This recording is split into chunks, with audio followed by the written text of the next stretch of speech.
5 signes d'alerte chez les bébés. Aujourd'hui, on va voir 5 choses qui devraient un petit peu vous inquiéter ou en tout cas faire attention, des choses que vous pouvez observer chez les bébés et qui doivent être pris en charge.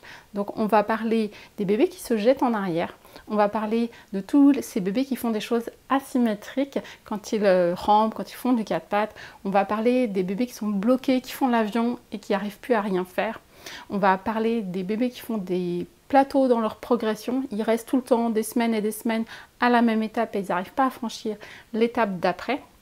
Et puis on va parler de la posture en W, cette position qu'on va observer chez certains enfants et qui sont coincés dans cette position. Je vous expliquerai pourquoi c'est important d'observer cette position.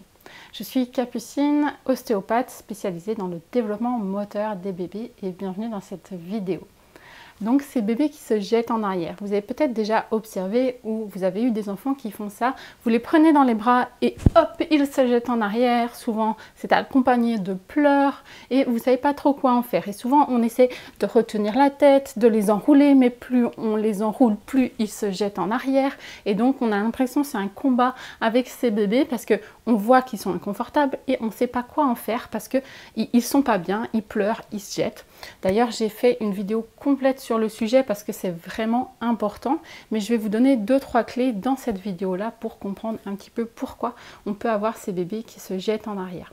Première chose, ça peut être des douleurs devant, donc que ce soit des reflux ou des coliques. Le fait de se mettre en arrière va souvent soulager les bébés. Deuxième chose qu'on va pouvoir avoir, c'est des bébés qui ont des chaînes musculaires postérieures qui sont trop courtes. Donc les chaînes musculaires, c'est les muscles à partir du cou jusqu'en bas, jusqu'au bassin. Et si ces muscles sont un petit peu courts, et bien quand le bébé se jette en arrière, il est plutôt plus confortable parce que ça va venir détendre en fait les muscles. Donc il ne faut pas avoir peur de cette position en arrière, d'accord? Pas forcément quand le bébé est en train de pleurer et qu'il est inconfortable, mais dans des périodes calmes et où il est tranquille, il n'y a pas de problème, on peut venir proposer cette position en arrière chez le bébé. Je vous montre. Donc on peut venir dans une période où il est bien, pas au moment où il pleure et tout est inconfortable, mais lui proposer une position comme ça en arrière, en discutant avec lui, en mettant un petit jouet. Et cette position, si c'est lié à ces chaînes musculaires qui sont un petit peu courtes, va en général les soulager. Et vous allez voir que les bébés sont très bien, qui sont très détendus. Souvent, ils viennent même s'étirer dans cette position, donc il n'y a pas du tout de problème. On a souvent des craintes à les poser en arrière, mais ce n'est pas du tout un problème chez ces bébés. Ces bébés qui se jettent en arrière, on va aussi penser au réflexe de Moro. Le réflexe de Moro, si vous ne le connaissez pas, j'ai fait une vidéo complète sur le sujet.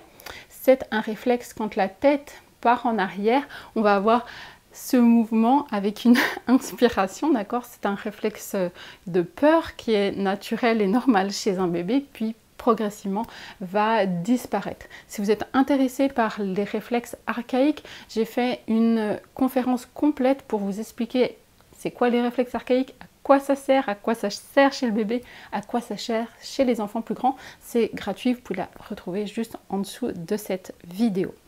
Donc effectivement, ces bébés qui se jettent en arrière, ça peut être un réflexe de Moro qui est un petit peu trop présent, un petit peu trop fort. Et du coup, c'est des bébés qui vont vite venir en arrière et se jettent en arrière, ils ne sont pas bien.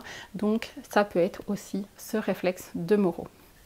Dans les signes d'alerte qu'on va pouvoir observer, on a également ces bébés qui ont des mouvements qui sont asymétriques. On va avoir un bébé qui rampe avec une seule jambe. On va avoir un bébé qui fait du quatre pattes un petit peu bizarre. Je vous montre tout de suite. Donc, on a souvent des bébés qui, quand ils vont faire du quatre pattes asymétrique, ils vont faire du quatre pattes comme ça, d'accord? Ils vont avancer avec une jambe comme ça et puis l'autre dans la bonne position du quatre pattes. Quand vous observez ces choses-là asymétriques, il faut bien vous imaginer qu'est-ce qui se passe au niveau des muscles chez ces bébés. Ça veut dire que quand vous avez un mouvement que d'une jambe, vous avez des muscles qui fonctionnent d'une manière d'un côté et d'une autre manière de l'autre côté. Même chose pour le quatre pattes. Imaginez, essayez d'imaginer qu'est-ce que fait mon bassin, par exemple, dans cette position. Si je reprends, ça c'est mes deux iliums, mes deux bassins, et bien si j'ai cette position, mes bassins ils vont être comme ça. Donc on va avoir une torsion dans le bassin de ces enfants. Et normalement, on devrait être le plus symétrique possible, même si on n'est jamais parfaitement symétrique. Donc si vous observez ça chez un bébé, vous vous dites bien qu'il y a une torsion qui s'est installée qui empêche le bébé de faire le 4 pattes de l'autre côté. Donc c'est important de vérifier s'il n'y a pas des blocages, s'il n'y a pas des tensions qui sont liées à ces mouvements asymétriques. Donc c'est pour ça que c'est important d'observer tous ces mouvements un peu bizarres chez les bébés. C'est en général qu'il y a des problèmes et des tensions musculaires et qu'en consultant quelqu'un, un ostéopathe, un kiné, il va pouvoir vous aider à débloquer ça chez vos bébés. Un autre signe d'alerte qui est important à vérifier chez ces bébés, c'est vous avez par exemple un bébé qui commence à faire son retournement, d'accord, il se retourne du dos au ventre et puis quand il arrive sur le ventre, il est complètement bloqué, il n'arrive pas à se retourner du ventre au dos. On va observer des bébés qui vont faire l'avion. D'accord, ils sont bloqués les bras en arrière et ils sont pas très bien dans cette position, puis vous savez pas trop des fois à quoi en faire. Alors, il y a deux choses à savoir sur cette position et cette phase-là. Premièrement, c'est que on a un réflexe, le réflexe de l'endo, qui est normal, présent et il faut qu'il soit là. Lorsque le bébé est à plat ventre et qu'il fait l'avion, c'est normal, mais progressivement, il doit pouvoir faire du mouvement volontaire et pouvoir contrôler, et puis il doit pouvoir poser la tête, et c'est pas normal qu'il reste bloqué trop longtemps. Donc c'est normal d'observer l'avion, mais il doit progressivement être capable de contrôler sa tête et ses bras pour pouvoir repartir du ventre au dos. Donc c'est pareil, si vous voyez un enfant qui est coincé depuis plusieurs semaines dans cette position, ce n'est pas normal et on doit pouvoir l'accompagner et l'aider. Et souvent on va avoir plusieurs choses, on n'a pas que le réflexe de l'endo, souvent on a des raideurs qui sont dans les épaules et dans le thorax qui vont être accompagnés de ce réflexe, qui vont empêcher le bébé de repasser du ventre au dos. Un autre signe qui est important à observer, c'est une progression continue chez les bébés. On doit avoir une progression permanente du développement moteur chez le bébé. Vous devez observer toutes les semaines un petit changement, une progression chez votre bébé. Vous allez pouvoir observer qu'il tient mieux la tête, que quand il est à plat ventre, il se redresse un petit peu mieux, que quand il commence à regrouper les jambes sous lui, on va avoir une progression permanente, même si c'est des petites progressions, d'accord, on va pas avoir des changements, il se retourne, il rampe, il fait du 4 pattes d'une semaine sur l'autre, d'accord, on va observer des petits changements, mais si vous observez vos bébés et vos bébés sur lesquels vous travaillez, on va observer ces progressions continues. Si vous avez un enfant qui stagne à une étape trop longtemps, c'est un signe qu'il faut faire quelque chose, soit il y a quelque chose qui est bloqué, il a une raideur quelque part, soit il y a un réflexe archaïque qui a du mal à disparaître ou d'autres qui ont du mal à se mettre en place.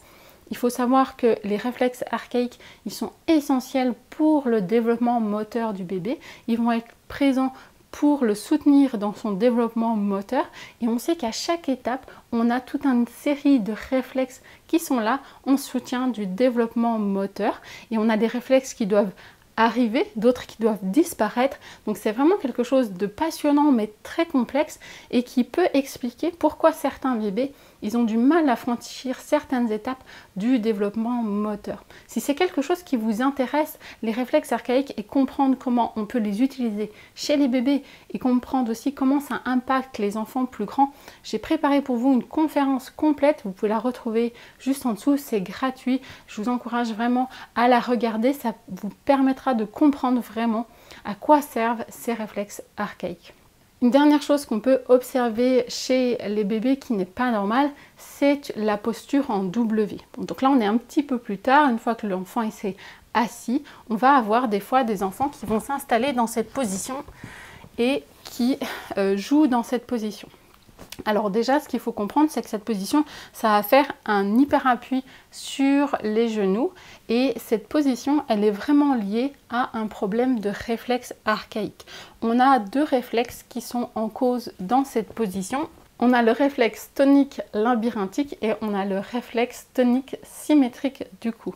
C'est deux réflexes qui vont lier la tête au reste du corps. C'est-à-dire que quand la tête bouge, ça va entraîner des mouvements au niveau des jambes.